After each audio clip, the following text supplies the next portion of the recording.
ওপর থেকে গুলি করো, আল জাজিরার 50 মিনিটের প্রতিবেদনে হাসিনার সব ফোনালাপ ফাঁস। এদিকে হিন্দুস্তান টাইমসের প্রতিবেদন, দিল্লিতে সংবাদ সম্মেলনের ঘোষণা দিয়ে পিছু হটল আওয়ামী লীগ। এবং সর্বশেষ জানাবো হিউম্যান রাইটস ওয়াচের প্রতিবেদন, অবৈধভাবে শত শত মুসলিমকে বাংলাদেশে পুশ ইন করছে ভারত। শুনছিলেন সংবাদ শিরোনাম, এবারে বিস্তারিত। হিন্দুস্তান টাইমসের প্রতিবেদন, দিল্লিতে সংবাদ সম্মেলনের ঘোষণা দিয়ে পিছু হটল আওয়ামী লীগ। ভারতের রাজধানী দিল্লিতে সংবাদ সম্মেলনের ঘোষণা দিয়ে শেষ পর্যন্ত স্থগিত করেছে বাংলাদেশ ক্ষমতাচ্যুত আওয়ামী লীগের শীর্ষস্থানীয় নেতা ও সাবেক মন্ত্রীরা।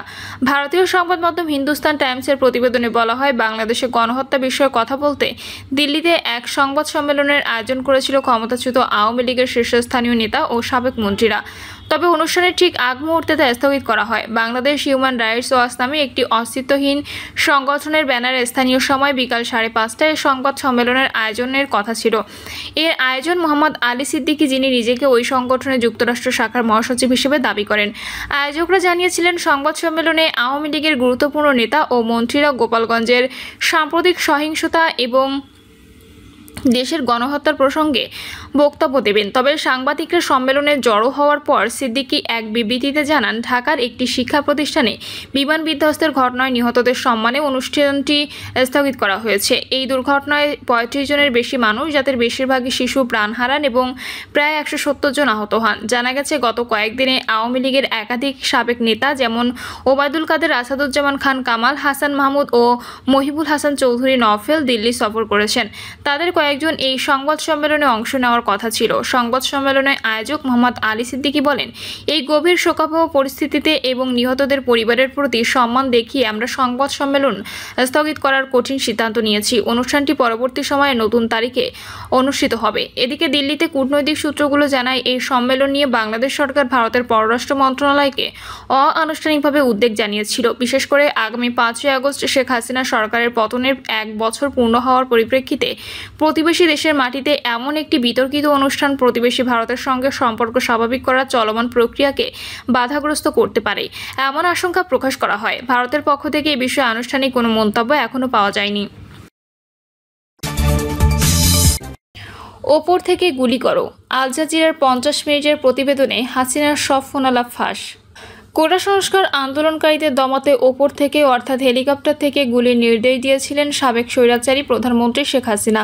চাঞ্চল্যকর এই তথ্য উঠে এসেছে কাতার ভিত্তিক গণমাধ্যম আল জাজিরার অনুসন্ধানে।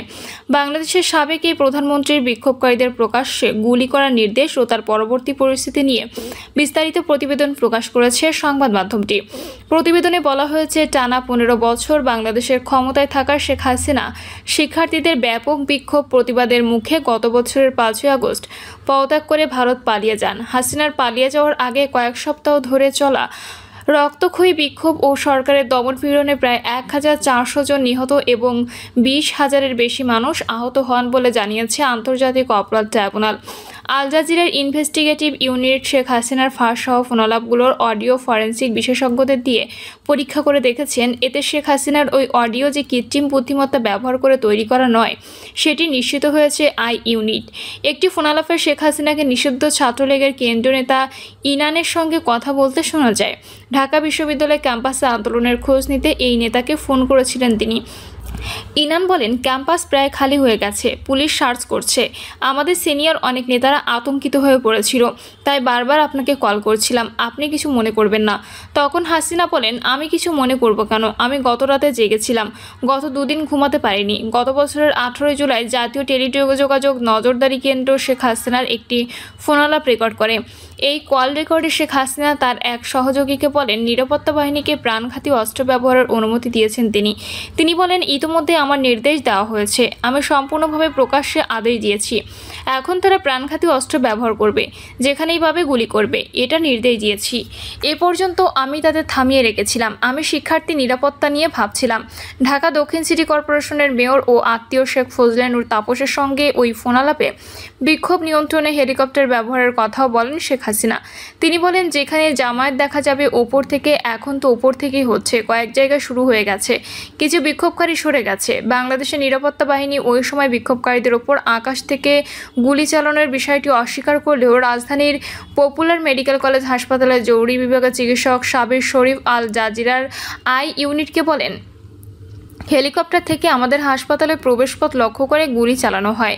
তিনি বলেন, আন্দোলনকারী আহত শিক্ষার্থীদের শরীরে গুলির অস্বাভাবিক ক্ষত দেখা গেছে।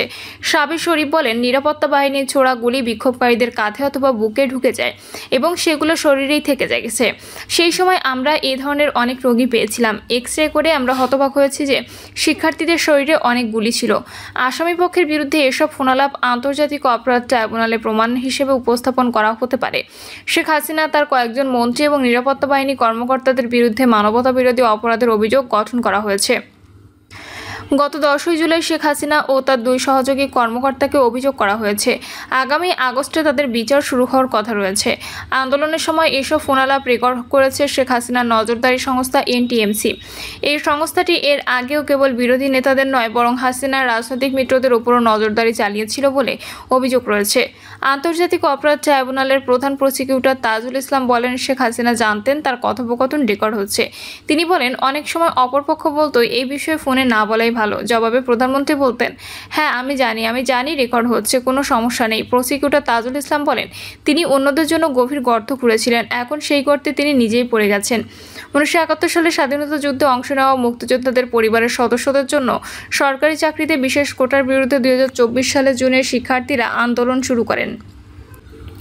হাইকোর্ট পুরনো কোটা ব্যবস্থা পুনর্বহাল করায় শিক্ষার্থীদের আন্দোলন ভয়াবহ আকার ধারণ করে। সেই সময় আন্দোলনকারী শিক্ষার্থীরা এই কোটা ব্যবস্থা আওয়ামী লীগের সমর্থকদের প্রতি পক্ষপাতমূলক এবং যোগ্যতার চেয়ে পারিবারিক পরিচয়ের চাকরির ভিত্তি হয়ে উঠেছে বলে মনে করেন। 16 জুলাই দেশের উত্তরাঞ্চলীয় শহর রংপুরে আন্দোলনকারী শিক্ষার্থী আবু সাইদ পুলিশের গুলিতে নিহত হন। জুলাই অভ্যুত্থানে তার মৃত্যুই আন্দোলনের মোড় ঘুরিয়ে দেয়। দেশজুড়ে বিক্ষোভ ছড়িয়ে পড়ে এবং আন্দোলন আরও তীব্র হয়ে ওঠে। আল জাজিরার হাতে আসা আরেকটি গোপন ফোনালাপে শেখ হাসিনার অর্থনৈতিক উপদেষ্টা সালমান এফ রহমানকে রংপুরে নিহত আবু সাইদের ময়নাতদন্তের রিপোর্টের বিষয়ে পুলিশের মহাপরিদর্শক চৌধুরী আবদুল্লাহ আল মামুনকে চাপ দিতে শোনা যায়। ফোনে তিনি বলেন, ময়নাতদন্ত রিপোর্ট পেতে এত দেরি কেন হচ্ছে? কে লুকোচুরি খেলছে? রংপুর মেডিকেল কলেজ হাসপাতালের চিকিৎসক ডক্টর রাজিবুল ইসলাম আল জাজিরাকে বলেন, পুলিশ তাকে 5 বার ময়নাতদন্ত রিপোর্ট বদলাতে বাধ্য করে যাতে একাধিক গুলির ক্ষত থাকার তথ্য না থাকে।